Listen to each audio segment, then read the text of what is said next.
All right. So we're back with a fireside chat from one of my favorite cities in the world, Berlin.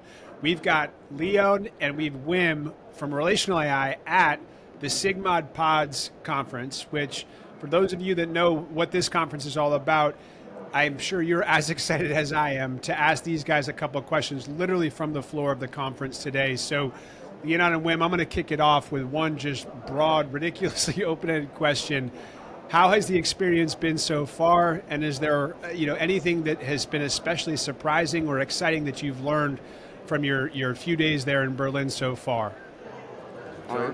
Yeah, I can start. You start out. Yeah, go sure. ahead. You start out. So this conference, I mean, this conference is exciting every year. I mean, I think it's rather unique in the sense that it brings together hardcore theoreticians who use words like polymatroid and semi-ring as they would be household pets, right? So you have this crowd.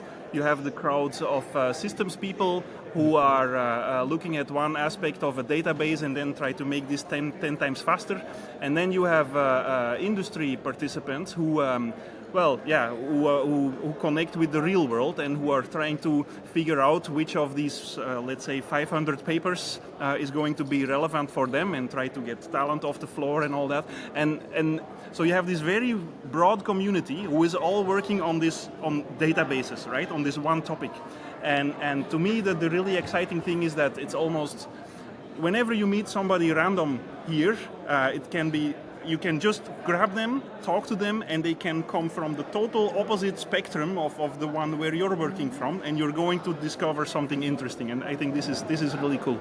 Yeah, I'm in complete agreement with that. The one thing that I would add, it's precisely because we have both theoreticians and practitioners and industry at the same conference, and we have multiple sessions running in parallel, but you keep going to talks in different sessions.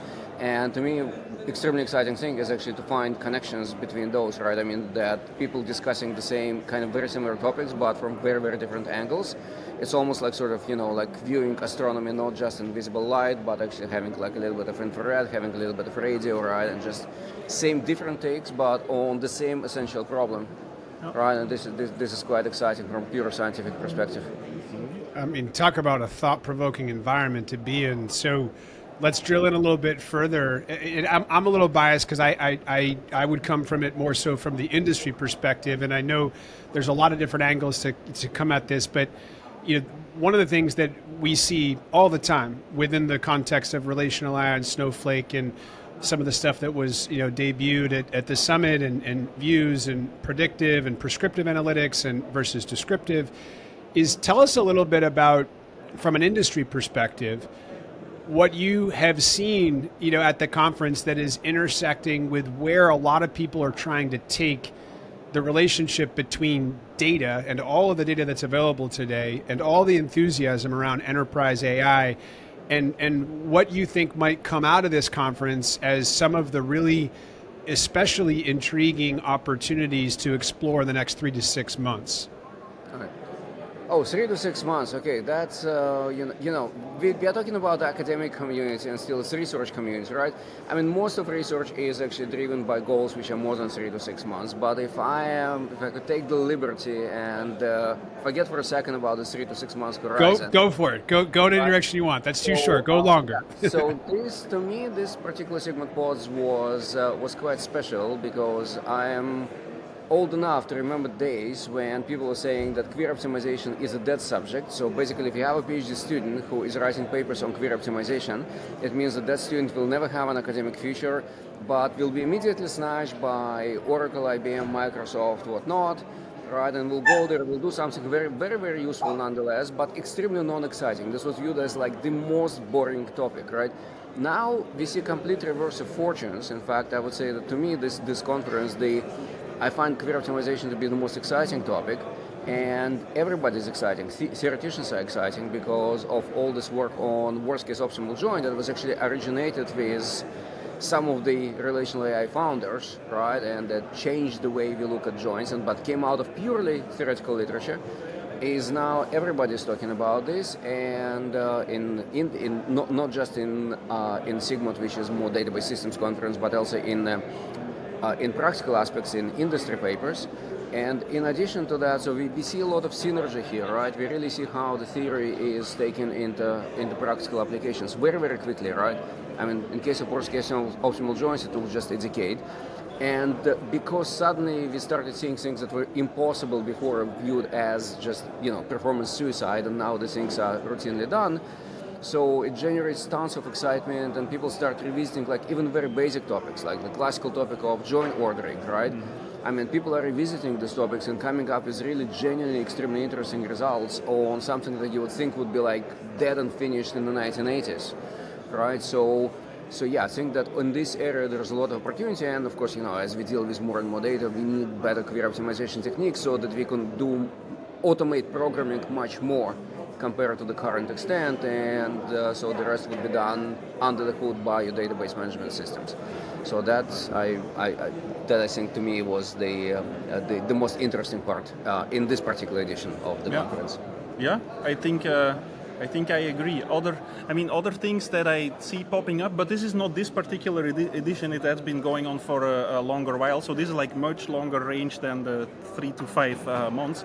This is that questions of language design are again popping up. Like how do we design proper languages to talk to our machines, to talk to databases? I mean, this has been happening in the last years because of some standardization issues around graph databases coming up again. We did some work in this, and then I got to be honest. I'm of course totally biased here, but the language design work that RelationalAI has been kicking our way is also it's getting me and I think all of us really excited. And not only all of us, because we already in the past 6 months, once the paper that is going to be presented this afternoon on once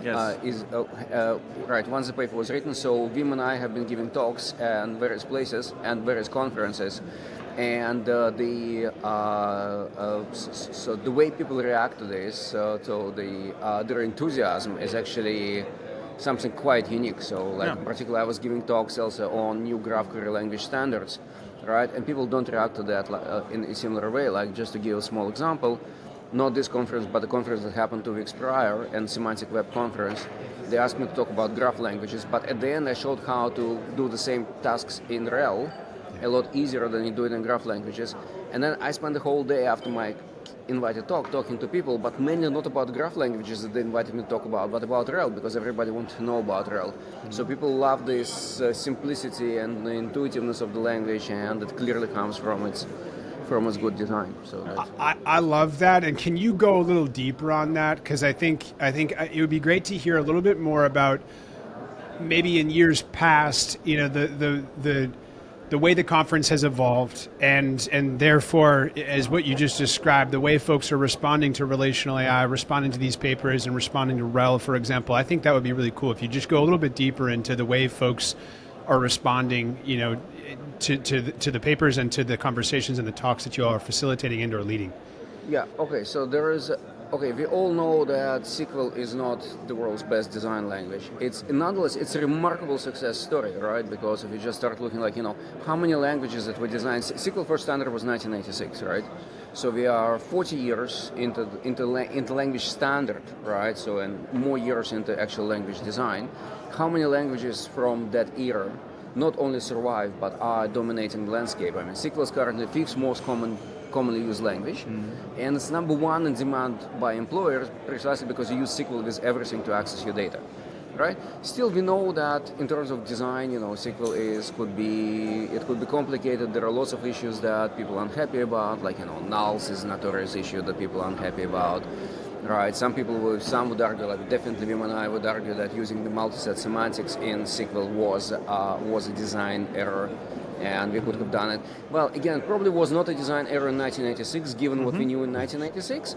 Right? It was not. But if you were to design language now, knowing what we know, we would do it differently, right? And the idea is that if you design a language that has the same declarativeness principles, eliminates this issue with multisets, eliminates crucially all the mess with related to dealing with nulls, which is a huge mess, and we know it's responsible for most of the, maybe not most, but huge number of errors, right?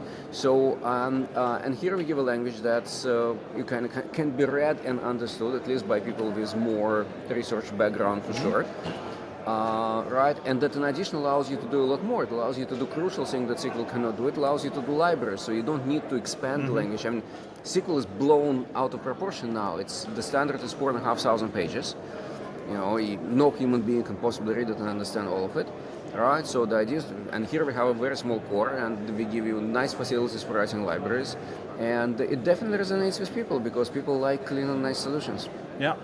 And the total effect here at the conference, we don't know yet because the talk is going to be few hours after this one. So let's see what happens then.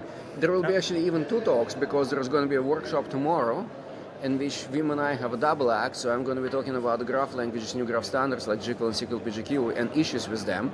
And then Wim is going to do the second part of the talk, and he's going to talk about how Rel can fix those problems.